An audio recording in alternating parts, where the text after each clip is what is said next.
No matter what your salary is, the number of hours you're working is always restricted. Less pay never means less work. People are a bit desperate today. One of the best ways to get a job, choose your academics, keep it short. Ellargu namaskara and welcome back to my channel. This is Shruti Koth and I'm talking to you from Adelaide, South Australia. I hope you're all doing fine, and in today's video, we'll be talking about 5 essential tips for part-time jobs as an international student in Australia. I'll be covering everything from networking to financial aspects of it, a bit of everything. And in the end, I'll also tell you a few miscellaneous tips that I consider absolutely essential. Now, this information I'm telling after working at least 3 jobs, and I have a bit of experience about not knowing anything when you're new, and this can really help you get started when you're new to this environment.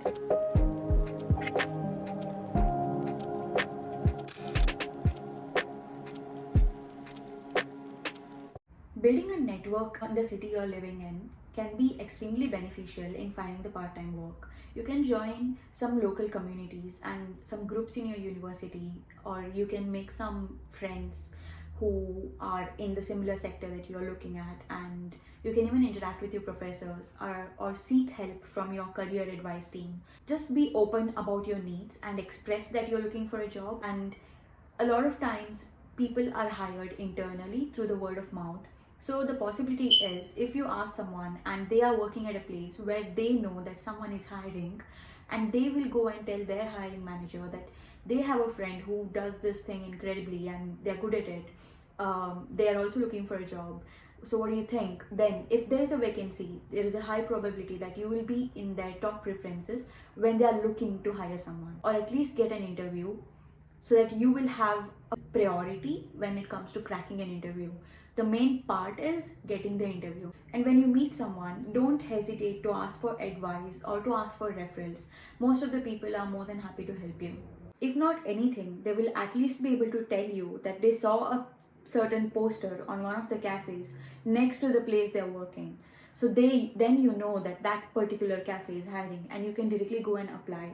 So things are a little bit interconnected. The most you make out of your referrals, the better. Academic responsibilities ಮತ್ತೆ ನಿಮ್ಮ part time ವರ್ಕನ್ನು ಕೂಡಿ balance ಮಾಡೋದು is very difficult. When I was new here, I was not used to this kind of lifestyle. I was doing part-time work, I was doing my university assignments, university work, group meetings, and then attend classes, and then come home, clean up, wash utensils, wash clothes, clean your room, clean the house when it's your turn. A lot of other things. Go do your own grocery shopping and cook for yourself, and then store the food and everything. It's quite a lot, and it can be overwhelming, and it can be hard to prioritize which one to do when. But this task is absolutely important, because there was this one time when I was almost about to fail a subject, and that's when I realized that I am not balancing it. I think that I am, but I'm not. You have to give your top priority to your studies and academics, and if ever you have to choose between these two, academics and your work, and you have to compromise on one of them in order to make it work, because everything happens weekly, so do submissions. So if you have to compromise, I always suggest you choose your academics, keep it sorted, and then you can work as much as you can. Otherwise, if you fail a course, it's going to be a lot more expensive than what you can earn working hard in 3 months. The standard Australian wage that is set by Australian government is somewhere between 23 to 24 Australian dollars. If they hire you as a casual employee, your pay can go up to $30 or even a little bit more than that. You have a limited pool of 48 hours per fortnight with you, especially if you're on student visa. So to make the most out of it, you'll have to get the highest possible pay for the lowest possible number of hours. And because you're not always certain that you'll be working this certain number of hours in a week, you are never certain, so you might as well get a job that is decent paying. What happens when you get something that is very low paid is you might have trouble into fitting it into your equation and managing your priorities. So if you work too less, you will almost have no money to manage your personal expenses, and that is a very compromising situation to be in. So, in order to avoid that, especially try to stay clear of cash jobs that are going to pay you very less. I'll give you an example. When I came here, I was offered a cash job for $20 an hour. Of course, I ended up taking work at somewhere else, but nowadays I've heard of a few places that pay you $10 to $12 per hour, and the prices of everything around you is just going up. If your pay is going down so drastically, I cannot imagine how hard it can be for the people doing those jobs to actually manage their personal expenses and their university and studies and everything. It just becomes too much.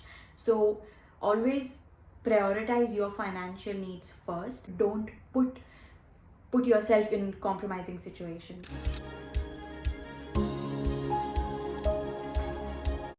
When you apply for a job here, most of the time you're hired as a casual employee. Now, the definition of casual employee itself, you can take it quite literally. You're casual. So, the entire job position itself is casual. So, do not get attached to your job title, and you are not what you work. That is the most important thing you need to know in life. You can do so many things, and you're not what your job title says. So you don't have to get too attached to your job, and you can keep applying for multiple job roles which are different to the one you're doing right now. One more important thing is, in Australia, all kinds of jobs are equally respected, and people look at their jobs as just a job. They do not attach their identity to it, and I want to be stressing about it again because this is so amazing. Also, there will be some parts of your job. For example, if you're working in a cafe and your job is to clean up, and you have to clean up literally everything, and that is a part of your job, and if you are not at all comfortable with that, I would suggest you get a little adapted to this idea that people look at their job as just a job, because even a manager of that restaurant is just going to walk in and clean and not be disgusted about it at all. Look at a job like a job. All parts of it are something that has to be done. If you don't do it, somebody else has to do it, and they are still a person. They are in the same job role that you are. So the sooner you adapt to this idea, the better, and you will start enjoying this kind of environment once you get used to it. Now, you may feel like this is a big ask, but once you're a little open-minded about it and you're ready to accept such things, your life will get easier, and you don't have to, no one is going to judge you for doing odd jobs, and you can do whatever you want. That is one of the best things about Australia, and you should be able to use it to your advantage and get out of your comfort zone and do something that you did not expect you will be doing. And that is one of the best ways to humble yourself, to just realize that we're all just human. Everybody can do everything. No job is big or small. And the sooner you learn this lesson in your life, everything is going to change, and the way you look at people is going to change.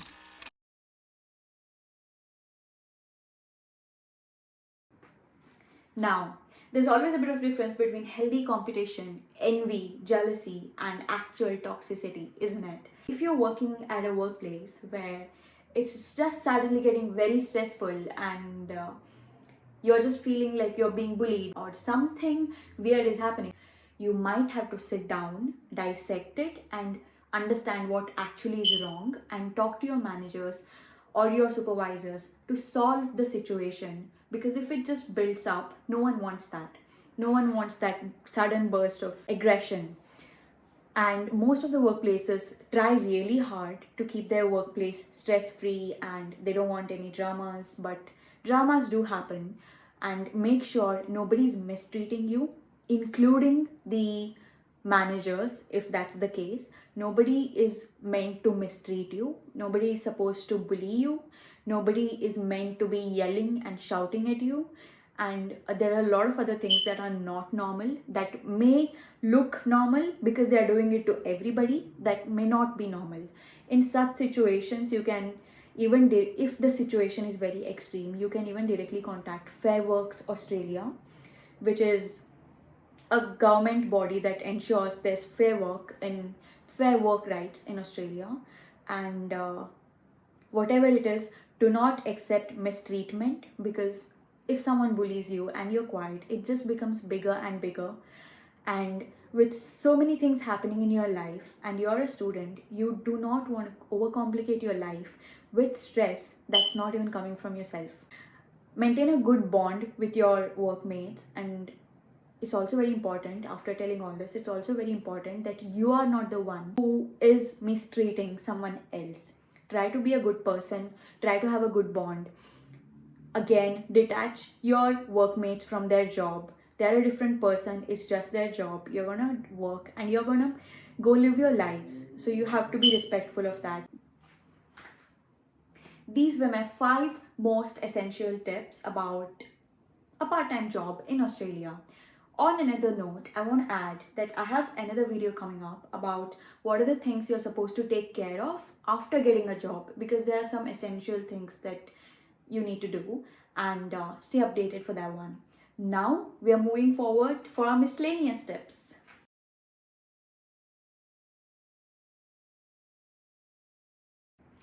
You will have to start applying for jobs and in a big number. What I mean is, do not get fixated at one job, and you are especially starting from zero experience. You want to apply to as many jobs as you can in different fields. Don't be too specific about it. Just open hiring websites such as seek.com or indeed.com and just start applying. You can even apply through the company websites itself, like Coles and Hungry Jack's, McDonald's, KFC, all the ones that you know of and that you do not know of, you can research and you can start applying.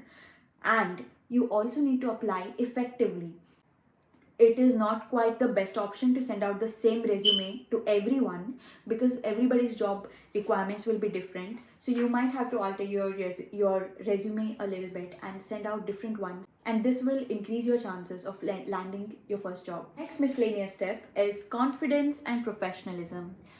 When you're new to a job and you're new, so that means that you don't know anything about it and you are starting at zero.